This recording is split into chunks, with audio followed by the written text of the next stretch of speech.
Welcome to Attunement with Courtney O'Keefe. My name is Courtney, and I'm so excited for today's guest. We have on Meg Sylvester. Meg is a multi-passionate creative speaker, author, and facilitator whose vibrant, soulful presence has inspired thousands around the world through her events, retreats, content, and teachings. Known for her unique blend of playful, profound, soul-led storytelling and facilitation, she's the trusted go-to for globally recognized brands and events. Meg has led transformative experiences with beloved brands like Free People, Proper Hotel, and Aviator Nation, and inspired audiences at South by Southwest, Daybreaker, Life is Beautiful Festival, and beyond. She also partners with wellness pioneers and nonprofits focused on mental health and education to uplift communities. Meg has been featured on Good Morning America, Sunrise Australia, and Austin Woman Magazine, iHeart Radio, and more. Meg, thank you so much for coming on. My pleasure. I cannot wait to dive into all the things sacral related. I met Meg at one of her retreats in Mallorca last September, and it was truly life-changing. It's the best. It was amazing. It was seriously so amazing. And I pulled cards before we dive into a conversation that I wanted to share with you. These are oracle decks. One of them I actually got in Spain on this retreat. Love. And you pulled a card from it. I can't remember what you got then, but we have Seek Inspiration in Unusual Places, Of which course. naturally. Duh. And then you got Diana Ross. And this just felt so right. This just love felt it. so right. The message is make sure they never see the last of you. It's a job worth doing if it's worth doing in a ball gown. And you can be a better you than anyone else. I love that. Yes. Done. We're done with the podcast. Right? That is, That's it. That's a wrap. So Meg, before we get into the heart of like sacral energy, could you give the listeners a little bit of a background on yourself and who you are? Yeah. So I was brought up to be a high achiever. I never, ever, ever felt like I fit in. I didn't feel like I fit into my hometown. I didn't really feel like I fit into my family. Love them all. I was born into a family of people who seemed to really know their path and the way towards it, even my little brother. And I just spent a lot of my early years worried that I would never find my purpose. So from an early age, I was worried and had a lot of angst around not being able to figure it out. Yet I, made straight A's. I was president of, my sorority, did all the things, was very high achieving, went on to land a 6-figure corporate job, was climbing the corporate ladder, was driving a Mercedes, had a beautiful home, a wonderful husband. By this time I had 2 kids. And then I went through a very spontaneous spiritual awakening, which was catalyzed by this kind of recognition that the life I was living looked really good on paper, yet it felt like someone else's life. And I had this gnawing sensation that wouldn't go away, that my life was meant for just something different, something bigger, something that felt more like me.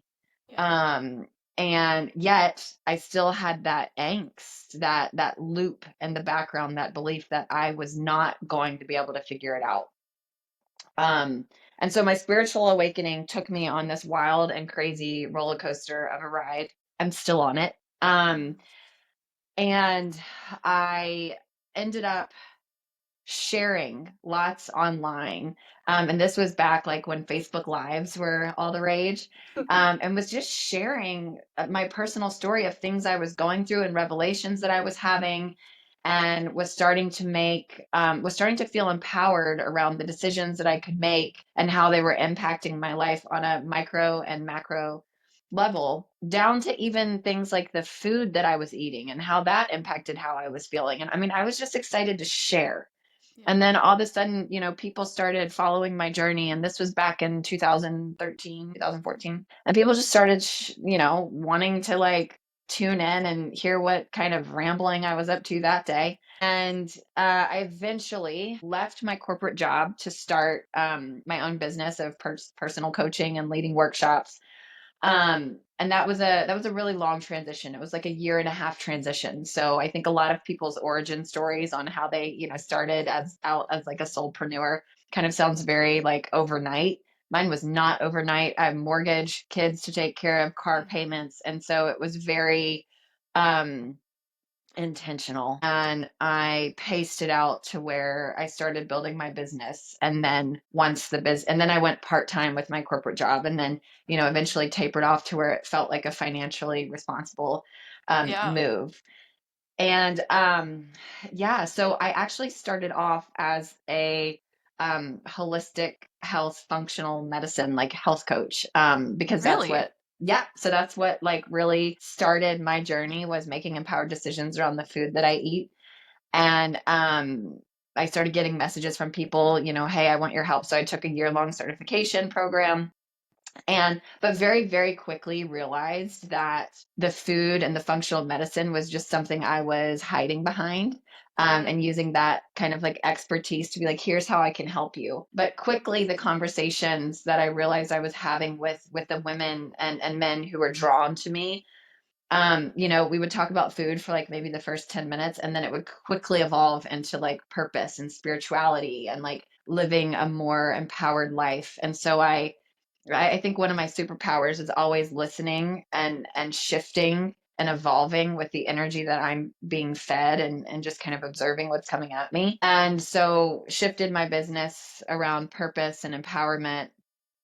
And yeah, then, started leading retreats. I had never been to a retreat before, but I was like, I feel like I'm supposed to do this. So I hosted my first retreat before I ever went to one.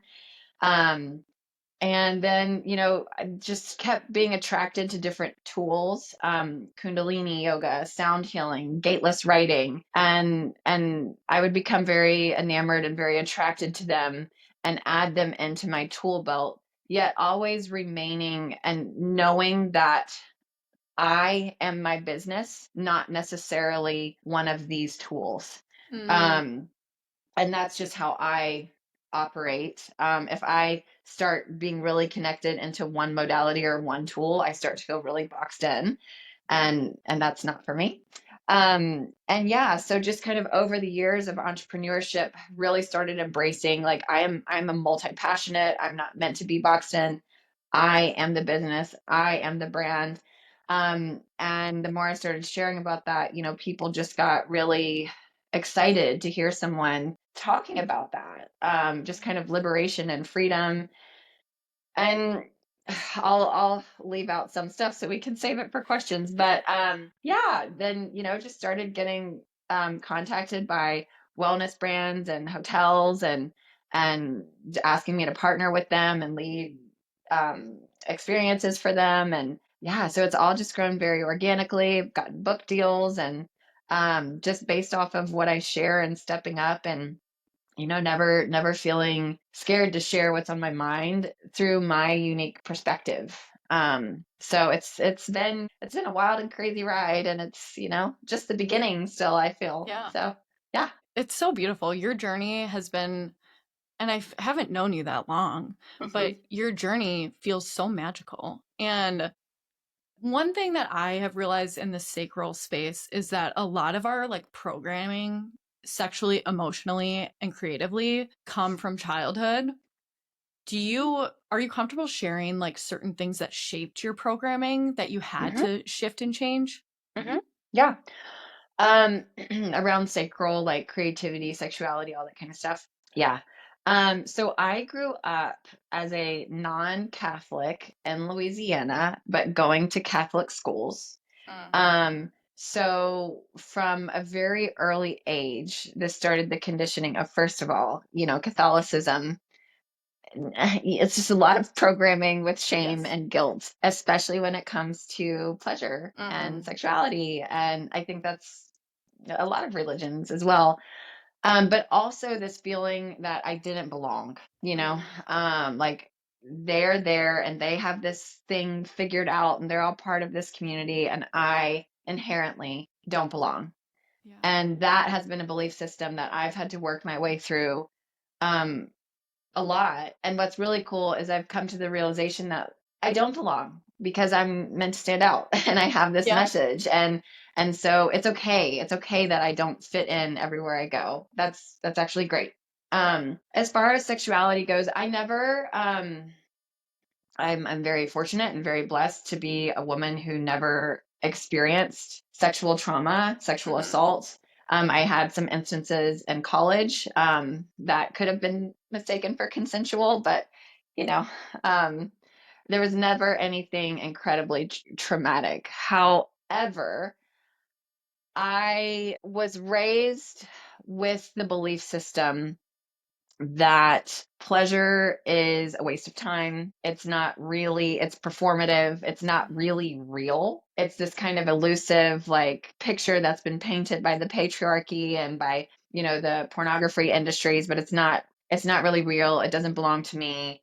The experience of pleasure, of erotic and sexual pleasure in my own body was just something until very recently that I was like, I don't have time for this. I don't really care about this. It's frivolous. It's not needed. But then I had this big revelation of how pleasure and abundance are very Mm. much connected, and how my Cool. relationship, yeah, and how my relationship with pleasure was a direct mirror to my relationship with money. And Oh my that's when I gosh. really started, and this was kind of all came from my own headspace. I didn't Yeah. read it in a book. It was just like, oh. Yeah. And so I really, really started exploring my relationship with pleasure. And like I said, I am very fortunate and blessed to not have sexual trauma in my history. However, I think with a lot of things, don't if we don't have trauma, we think then therefore my relationship with whatever it is, sex, money, happiness, there's nothing blocking it. Mm. However, there can be lots blocking it, especially if you don't have capital T trauma. Mm.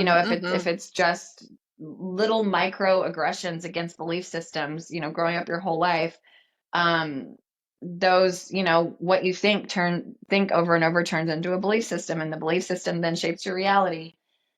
And so yeah, I was I was disconnected from my sacral center, especially around the belief that I was not creative, or that I was almost good enough but not enough. So I played the piano growing up, and I was a ballet dancer.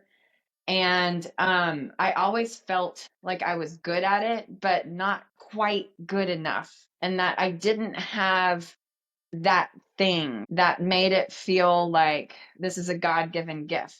Mm. But that's also because the society we live in, Yeah. there's this belief that, like, Picasso or Frida Kahlo or Anna Pavlova, ballet dancer, they all just came out of the womb and were good at something. And it's a society, it's perfectionism and society reflected back to us, Yeah. this pressure to, like, be perfect right away, this pressure to enter kindergarten knowing how to read, this pressure to go into first grade and to get straight A's and to understand exactly how to spell right out the Yeah. gate. So all these little things that happened that made me feel like, well, because it's not right out the gate where I'm really spectacular and perfect at something, then it's just not for me. And I'm not a good at creative writing. I'm a good dancer, but I'm not the best. So therefore, what's the point? And Mm. same with just all this kind of creative stuff. Yeah. So again, just to kind of recap, like with pleasure, with creativity, was this seeing it, but feeling like it's not for me or it's not who I am, and just kind of this disconnect. Like there was no bridge. It was just like, okay, well, that's fine. That's over there, and that's not really mine. Yeah. Yeah. Yeah. Which is so crazy because knowing where you are now, you're like one of the most creative content creators I've ever seen. Oh, And thanks. how was there a point in your life where it hit like a breaking point where you're like, wow, I really need to like heal these aspects of myself? Yes. So what catalyzed really, really coming into my creativity? And when I say creativity, I don't mean the ability to paint or write a poem or dance. I mean the ability to express myself in a way that feels so satisfying and fulfilling because I found the perfect word to describe exactly how I feel in this moment, or I found the perfect way to move, that this song makes my body move and only the way that I can move my body right now, or the way that I put this outfit together feels so like me and it makes me happy. That's creativity to me. Yes. It's not a talent, it's an expression. And so what really and truly catalyzed me coming home to my creative expression was this suite of things that happened.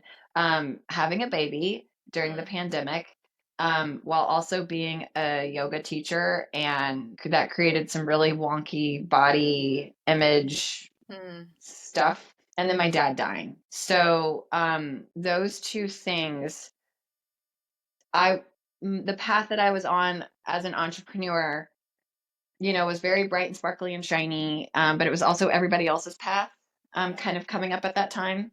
And then had a baby, dad died. I gained a ton of weight, totally fine.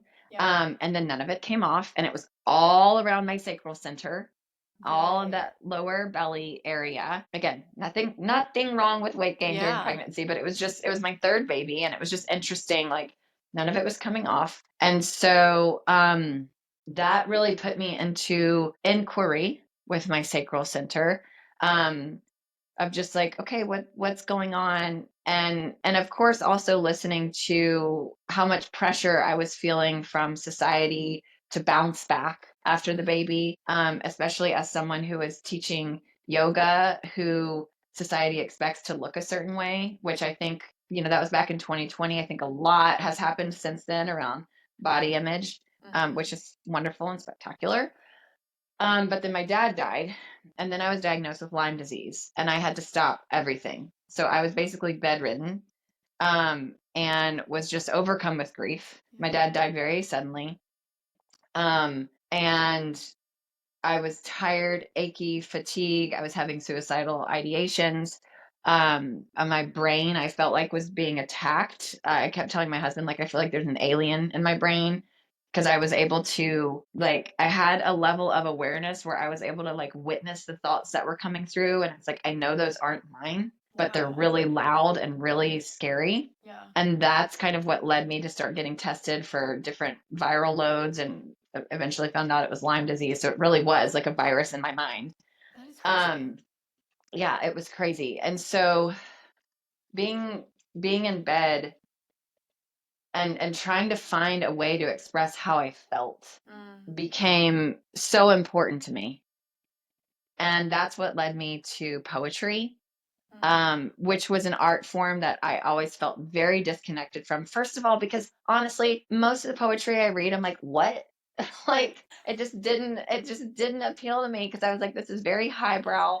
I don't understand it. And then I was like, well, what if I find my version of it, and it doesn't even have to be poetry. What if it's just short essays and personal essays, and I just need to write. I just need to share how I feel, and it has to be the perfect word. And that's when I really started coming into contact with the depth of my sacral center, like the wisdom of my sacral center, instead of just trying to replicate, or do my version of something. It was like, I'm not even looking at anything else. I have to do this for to save myself, from like the depths that I'm in. And so grief like took me all the way, like down to the trenches of my soul. And it was like, I just kept digging and exploring, and it was all the way down there in the sacral center.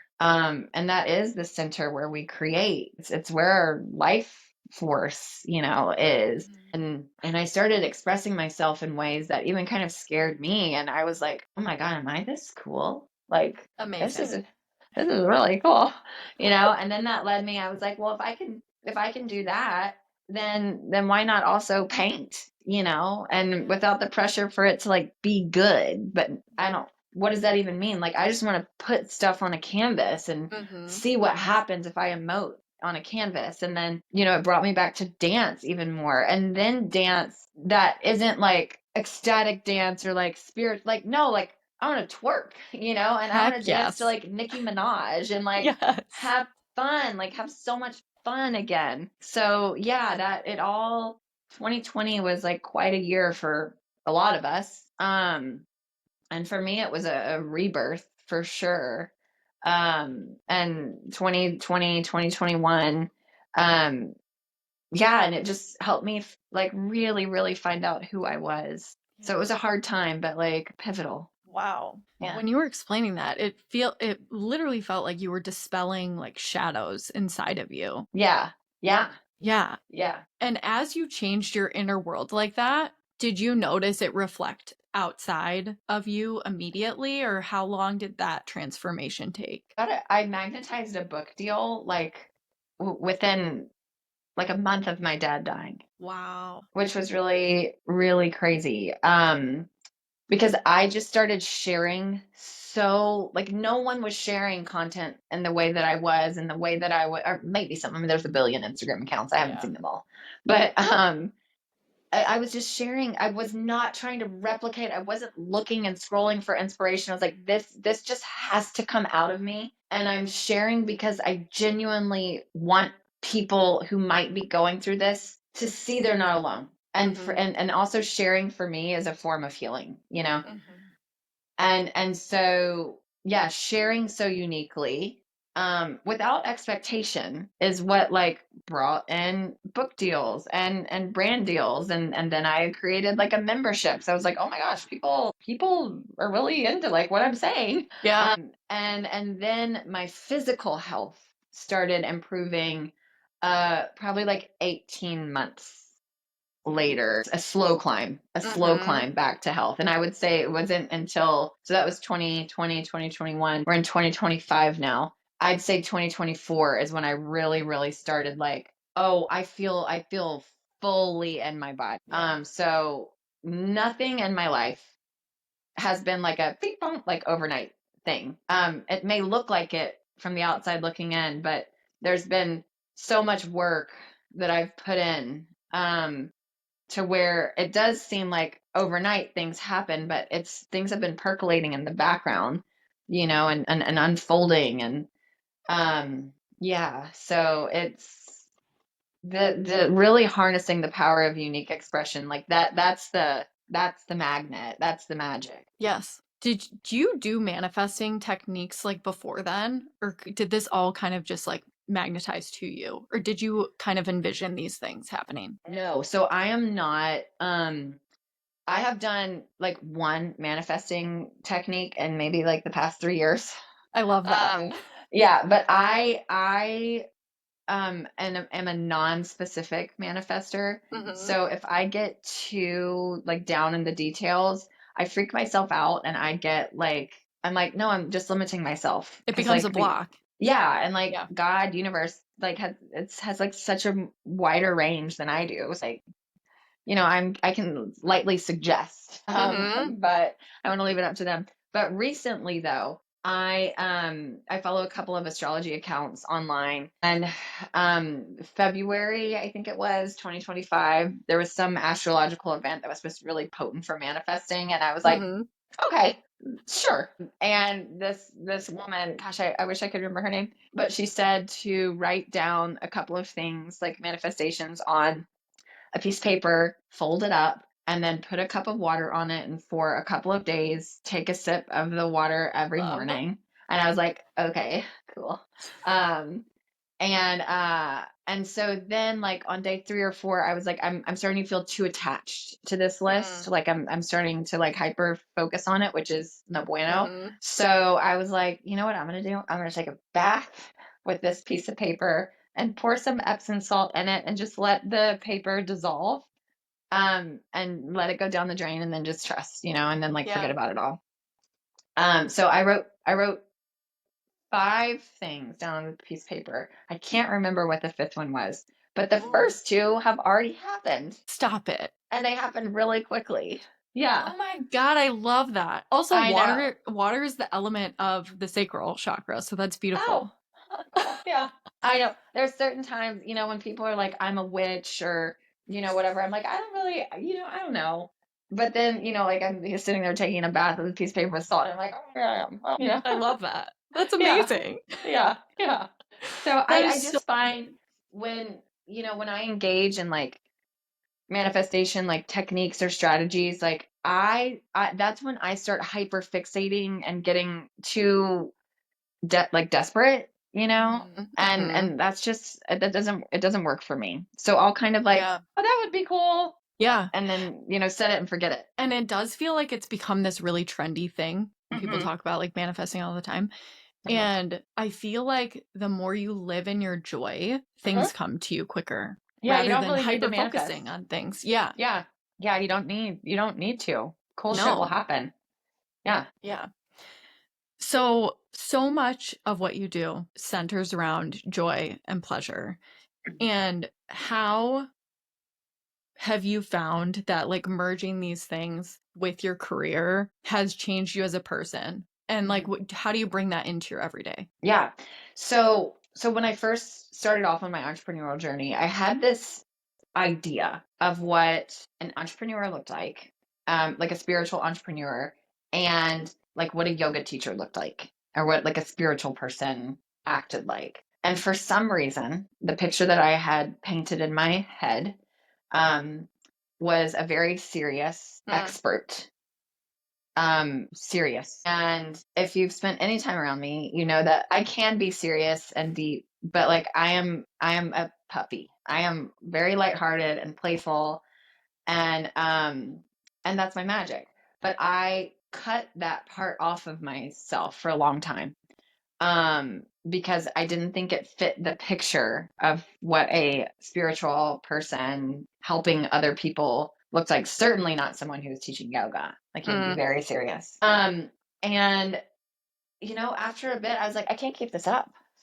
This is exhausting. Like, this is just not who I am. And then I also started recognizing some people are meant to show up as the expert. That is in their design, that's in their path. I'm not. I'm meant to show up as someone who lives an inspiring life and inspires others to do the same. And when I had that realization, which was through Gene Keys and human design, I was like, oh my God, I feel free. I feel free. Like, I don't have to be Mel Robbins or Gabby Bernstein. Mm. I can be me, and I can do life and inspire people by being me, you know? And that is, I'm still working on that, because that's a lot of worthiness stuff. And also, as a woman, as a little girl who was raised in the South, like, don't be Mm. too conceited, don't be cocky, don't be arrogant, like, be demure. And like, I went to cotillion. And so, like, really owning like that truly I am enough. Like, I don't need a funnel or a this or a that. Like, I'm enough. And that's really scary. But then, so the joy and the play part came in. So I was, doing the deep work and the shadow work and healing the wounds and all that stuff for a long time. And that stuff is so vital and so important. And I bow down to those who continue to hold space for that side of the work. But after doing it for so long, I again had this another realization, and was like, what's the other side? Yeah. Like, there's got to be a yin to the yang, like there's the shadow, and we talk about shadow work all the time. But what about the joy and the play? Like, that is just as necessary and just as healing. And so again, it was like another mask to take off, and like, no, I've had this realization. So therefore, I'm being called forward to really represent this aspect of living, and like, we talk about healing so much, but what about living? Yeah. What about thriving? What about having fun? What about snipping the spiritual strings and working and going out to a Yes. club with your friends? And like, instead of crying on a retreat, what about if we just wake up at 10 a.m. and then sit around and eat buttered bread and then like go on a hike and then lay at the beach and like drink a can of Coca-Cola if we want? Like, what Yes. about that? And so the more and more I started sharing about that, again, people were like, "Oh my God, thank you." And so that's been a big part of my work the past couple of years, is like play, playfulness, lightheartedness. This is the gateway into the portal, like the realm of joy, Mm-hmm. and like, what is the point of doing all of this deep, dark, in the trenches work if we never give ourselves permission to be in the realm of joy? Like, Mm-hmm. what? Like, joy is one of the highest vibrations, Yes. and playfulness and lightheartedness is proof of the work, you know? Mm-hmm. It's not Totally. ignorance. It's not ignorance. It's deep wisdom. If you can live in a world and still be aware of all the really terrible, hard stuff that's going on and say, I am choosing to radiate in this frequency because I know that the world needs it too, you know? Mm-hmm. Yeah. It's So, healing. so yeah. Yeah.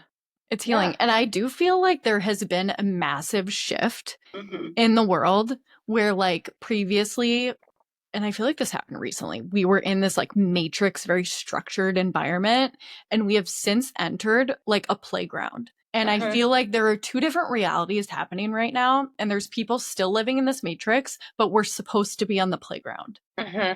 Does that Hmm. I resonate with love you? that. I love that. Yes. And you know what though? I think there are people who are like kind of like keepers Mm, of the realm when it comes to like the deep dark shadow work. I think that's needed and it's mhm. beautiful. And and I am so grateful to the people who are holding those frequencies to say, like, I'm going to stay here for the people that are coming in. And Mm, like, I can't, you know, yeah. like, I'm like ready for the playground. And so I'm so grateful to those that are holding the work to heal the deep wounds, to work through the trauma. Um, because as long as the world exists, people will be in the matrix and will be exiting it. And there's people that are gonna be there to say, I got you, Yeah. And then there will be people on the playground like, Yeah. yeah, yay, come Ready. on. This is important too. Come over here Yeah. next. Yeah. Do you notice as you're working on this stuff that it bleeds into your kids? Because I Oh yeah, notice totally. Yeah. that with my kids. Hmm. Hmm. Yeah. My oldest daughter so she'll be 16 in September, which is just so crazy to me. She's in high Wow. school. Yeah. Her and I have the most incredible relationship. We have so much fun together.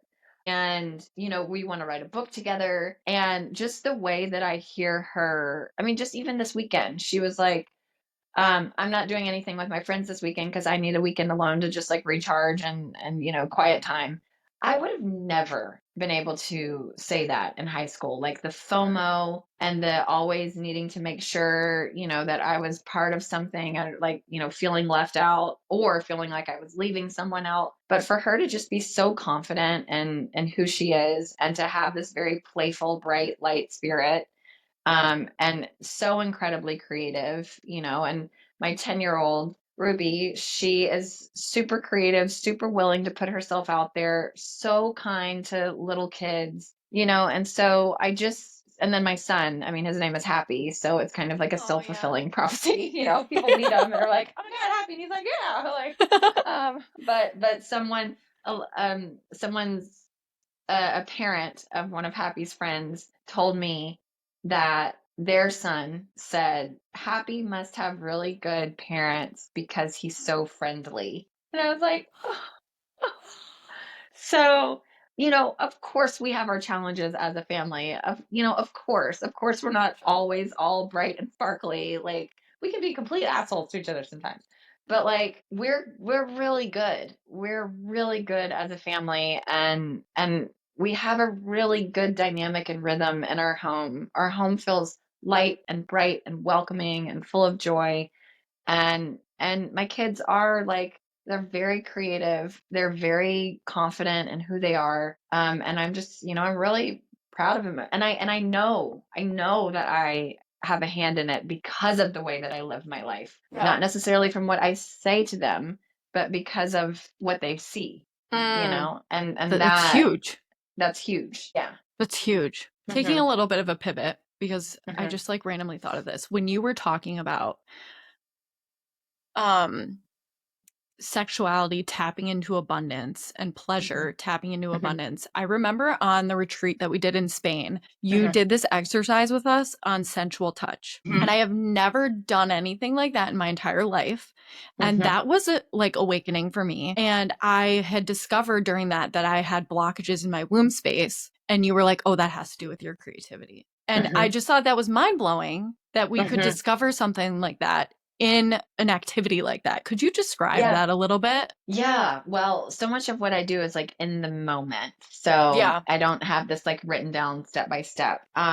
But essentially, if you just take some time to just place your hands on your body and like begin sensually exploring your body. Maybe put some music on. We did this in a space where it was a couple days into the retreat, so we were all very comfortable with each Mhm. other, but I had the lights down low and some really beautiful music on. I invited everyone to close their eyes. And this isn't like a sexual experience or anything, Mm-mm. it's just like hold yourself, hug yourself, love yourself, really feel what it feels like to sensually explore your skin. And it doesn't have to be in an erogenous zone, Mhm. your forearm, just like really feel yourself. And what's interesting is that whenever I talk about sensuality, really being connected to all five of your senses and living with all of your senses turned on, people often want to say, okay, but that's not sexuality, right? Mm. And I'm like, why can't it? Why are you, Mhm. why do you feel like you have to, Yeah. like there's such a fear of being comfortable with sexuality as being part of a system that is fully turned on. Yeah. What is wrong with your sexuality being turned on, so anyway, going back to that exercise, and you can fill in the blanks of whatever I'm missing, but yeah, really taking some time, maybe about 5 minutes of just Mhm. exploring your body. And again, this doesn't have to be like your erogenous zones. It can just be placing your hands on your body and maybe even starting and doing, a whole scan. Mhm. Um, and just listen, feel the relationship between hand and body, feel if there is resistance, and give space to that resistance to speak up. And this could be a huge opening into a whole rebirth, a whole like either sexual awakening or creative awakening. And it's quite simple. Yeah. I Hmm. honestly was kind of shocked at how simple it was Hmm. and how much like when you just quiet down and feel into your body, like how much emotions come up, Hmm. which is kind of wild. I know, but also not at all. It's like Yeah. it was designed to be simple, Yeah. but we just complicate the F out of everything. Like, Yeah. do this 27-step process. Meanwhile, the body's like, just put your hands on your body, Yeah. you know? Our Yeah. bodies are so intelligent and I don't think we give them enough credit. Hmm. Yeah, because we want to think our way. We want everything to be cerebral. We want to figure it out. Mhm. Um, and sometimes it like can't be figured out. It can be felt and not rationalized. Yeah. Yeah. Are there any takeaways that you want people to leave this conversation with from your experiences? Yeah. So first of all, I really invite everyone to just start thinking about how your relationship with sexuality mirrors your relationship with money. Mhm. In particular, start with self pleasure. Like, how does your experience of self-pleasure relate to money and your experience of abundance? And then one step further, if you have a partner that, feels safe to explore, like, can you receive without feeling like you have to perform or be a certain way? Or do you feel like you have to meet, a checklist before you can receive? Can you literally soften so that you can receive abundance, in its full effect? Or are you trying to micromanage and control and just shut off the experience altogether? Like, really start thinking about that relationship, and you will discover a lot about your subconscious beliefs around money and receiving it and holding it and experiencing it and letting it feel connected to you, and then giving it, like, it's a real roller coaster. And then if you are someone who says, I don't have a creative bone in my body, I invite you to stop saying that immediately, because it's not true. You do. Every bone in your body is creative. Every bone is creating right now. You are creating your whole life through the choices that you make, through the way that you think. And a really great place to start playing with creativity is in the way that you dress. So you can, and that doesn't mean dressing fancy. And it doesn't mean becoming a maximalist all of a sudden. It just means, like, am I conscious of this choice? And does this choice please me? Does it delight me? Yeah. And is there something I can add that feels a little bit like me? So that's a great first place to start. But just really be mindful, and the way that the self-perception you've cultivated around you and your relationship with creativity. So just start there. But you are creative. You're a human being. That is part of what being a human is the capacity for creativity, and we all have it. Yeah. How did you discover your own personal style?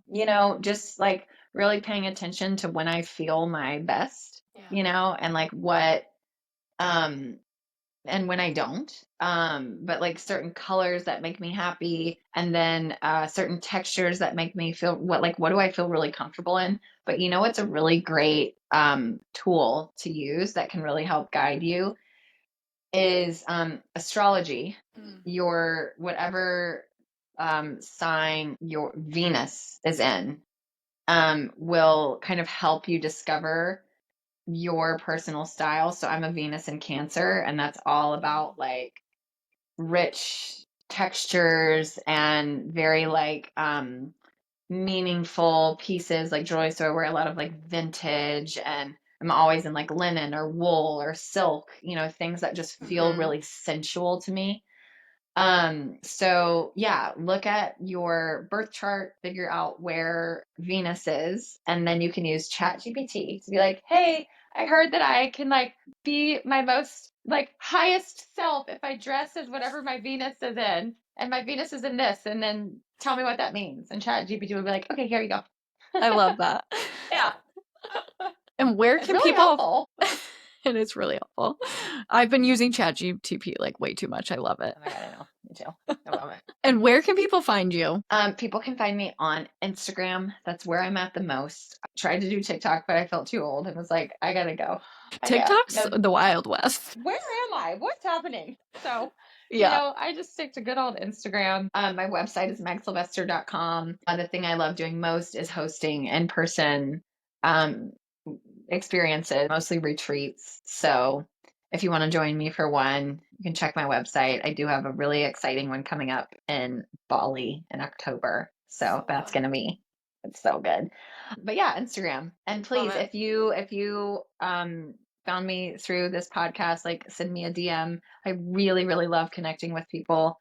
I am my Instagram. There's no one else running it or anything. So if you're DMing with me. So I really love connecting with people. I am the most Gemini. So love it. yeah. You are fantastic. Thank you so much for coming on today. You've Oh my had God, so you're so many welcome. little orbs flying around you. I don't know if you've seen that, but No, I love it. You are like a creative soul sister for me, and I love watching everything you do. And I can't wait to see all of the magical things that you come out with in the future. Thank you. Thank you for being on, Meg. Visit ablealchemy.com to download your free chakra journal and to learn more about Able Alchemy. This is a place where your dreams and reality align through services like tarot and astrology readings, sound bath sessions, and intuitive branding for businesses looking to align with their manifestations and purpose through soul-led studies such as astrology, business energy analysis, and chakra color theory. Follow along with Able Alchemy on Instagram, TikTok, and YouTube. Please rate, review, and subscribe if you enjoyed the show. Thank you so much for listening, and see you next time.